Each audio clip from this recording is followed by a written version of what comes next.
What's up guys, welcome to today's video. So today is episode 3 of Physique Beats' lean bulking transformation, and he's on his way here now. But before he gets here, I wanted to touch on training programming, and we're going to keep this very basic. So if you do your own programming, or you're just getting into the gym, or you're kind of plateaued, hopefully this is going to help you a lot. So the first thing to think about is, what main movements are you going to do in your program? Now, for example, I've written some on the board that we're doing. This is kind of your bread and butter movements. So your compound lifts, these are going to yield the best results in terms of size gain. So for example, for upper body, for pushes, we have bench press, that should say incline dumbbell press, and an overhead press. They're the main ones we're going to be focusing on. And then for pulling movements, we have pull-ups and a row variation. So the row variation for us is going to be like a seated cable row, or more than likely a one-arm dumbbell row. And then for legs, we're doing the pendulum squat this time around, a lunge variation, which is walking lunges, and then dumbbell RDLs. Now you need to keep these movements in for longer than 4 weeks. You can change the training split, you can change all the accessory movements, you can change like the order they go in if you want to, and you can change the rep scheme and stuff like that, but you have to do the movements more than just 4 weeks before you completely take them out. The way I like to teach it is, let's say you only bench press once a week, right? A 4-week program, do you really think your bench press is going to get better if you've only done it 4 times? Even in a 12-week cycle, which is what we're going to talk about here, you're only bench pressing 12 times. Like, it's not much, like if you want to get better at anything, whether it's like bench pressing, training, playing the guitar, do you really think like playing the guitar 12 times, you're going to be like amazing on the 12th time? Definitely not. So that's something to keep in mind, and that's something where I went wrong as a beginner as well. So some examples of what this might look like. Now, I will keep bench press in our program for 12 weeks, but I will change the split. So for example, if you're doing like a push-pull legs for 4 weeks, then you could swap to like chest and back, legs, shoulders and arms for 4 weeks, but bench press stays in. On the first 4 weeks, bench press just might be like 4 sets of 10.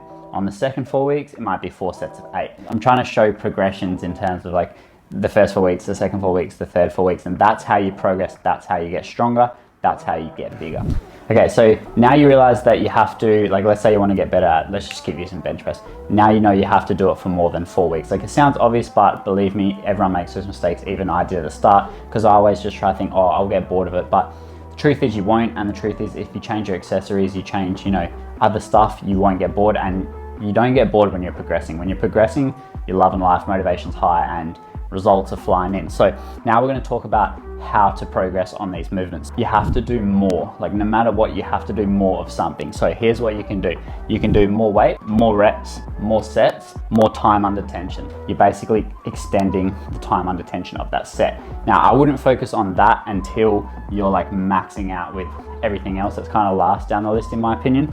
And then another way you can overload is with intensifiers. Again, that's last down the list. Another really good one for strength I like is cluster sets, or a rest pause, the same thing. So I just want to give you a quick example, and this is a method that me and Alex are using in our program, because on some movements we kind of hit a little bit of a ceiling. So instead of just trying to push past in terms of increasing the weight, we're going to increase the sets. Let's say you're overhead pressing 60 kgs in your first program, so week 1. So you do 3 sets at 60 kg. Instead of next week trying to go 62.5, like if you're already at a 10 out of 10, I couldn't get another rep with that. You just do 4 sets of 60. Sometimes that extra set is hard to do. You won't always get it, but if you have enough rest and you do it properly, you should be able to do it. And then week 3, for example, will be 5 sets with that 60. And then come to week 4, you can either go 6 sets with 60, or you could come back to 3 sets, and then you can try and increase the weight. I don't want to go into programming too much more, so we're gonna cut it there. So that was just kind of the basics of what we're doing and what you guys can take into consideration on programming, and what you should be thinking about when you're getting started and stuff like that. So we're gonna go hit a chest and arm sesh at the back, because unfortunately lockdown in Perth at the moment, so at least we have some dumbbells and stuff here. So we're gonna hit a chest and arm sesh, and then that is it. If I have any more good tips, I will let you know. All right guys, so the man is back. I don't know why I said the man's back. He's always here, all right? So Physique Beats, we're going to show you a bit of a physique update as well, maybe? Show what we're working with. So. It's been training hard. Like I said, we're still in lockdown, so we're just going to hit a chest and arm session today. So program's kind of out the window when it's locked down. You just do whatever you can, the best you can. We're going to keep it nice and short, fast paced, try to get a good pump.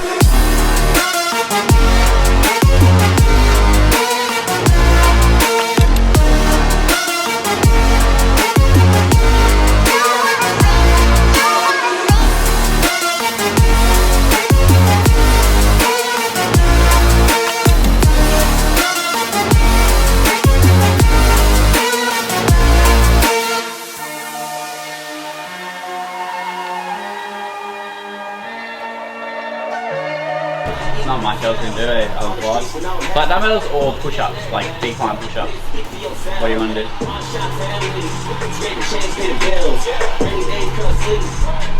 Home workouts, man.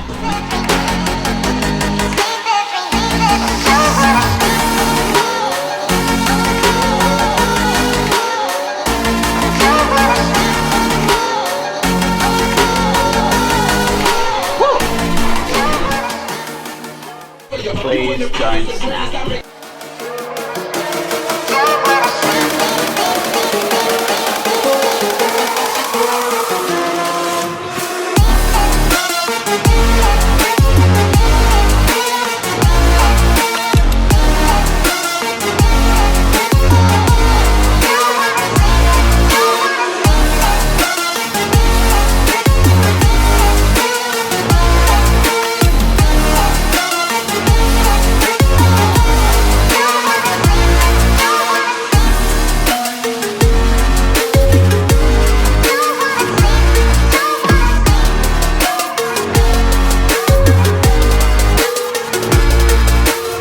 Alright guys, so that was a little home session. We just hit 2 exercises for chest, 2 for bicep and 2 for tricep. So just making do with what we can until gym's open. So I really encourage you guys to do the same. Like obviously I'm quite lucky I have dumbbells and stuff, but even if you've got nothing, I mean just slam out like 3 sets of AMRAP push-ups. It's literally better than doing nothing. Go for a big walk, just stay active. It doesn't really matter, you know, it's a short period of time. I want to give you guys a quick physique update on the man because, you know, he's on the lean bulk. So this is 4 kilos up since his lowest weight. Alex has put on a lot of size. It's definitely not like as lean as he was in this picture going on screen now, but put on actually a lot of size. So yeah, that's really good. It hasn't even sent me progress photos or nothing, so yeah, it's going really well. A lot of people when they're first getting started into the gym, and I was definitely unaware of this as well when I first started. So if your goal is to get very lean and get shredded like Alex did, that's awesome. I definitely think go for it. Like it's a really good goal. You'll learn a lot along the way, but you just have to know getting crazy shredded, like under 10%, you know, I'm talking like under 8%, where you have abs all the time. That's just a temporary place that you visit, okay? It's like, you know, it's like going on a holiday. You go to Bali for a week and stuff, you live it up, you enjoy it, get some sick photos, and then you come back. So that's basically how I like to describe getting super shredded, because it's not healthy to stay there. It's not sustainable because, you know, your body's not going to want to be that lean.